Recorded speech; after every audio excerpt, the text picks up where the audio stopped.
大家好，我是彩虹。山药你还用来煲汤吗？试试这样做，营养翻倍，全家人都会喜欢。160克山药蒸熟后倒入到碗中，压成细腻的泥，再加入1个鸡蛋，320克牛奶，搅拌均匀。再加入240克普通中筋面粉，20克奶粉，顺着一个方向多搅拌一会儿，最后搅拌成细腻的面糊。差点忘记了一份重要的食材，还有3克酵母粉，加进来搅匀。盖好保鲜膜，放到温暖的地方醒发至2倍大。发酵好的面糊充满了大气泡，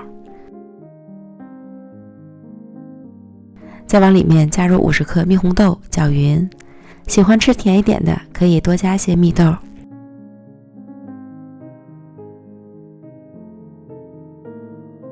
电饼铛开小火，预热刷油，倒入面糊，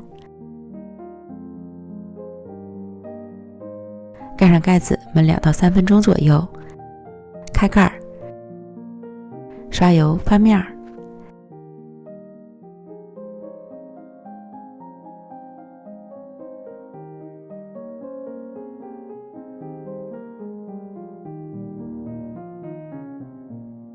另一面再烙2分钟左右，变成金黄的颜色即可出锅。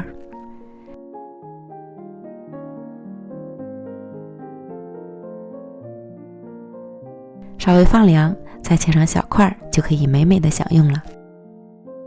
一款简单零难度的山药蜜豆饼，软软糯糯，淡淡的奶香，淡淡的甜味儿，放得越凉越好吃，特别柔软筋道，3天都不会硬。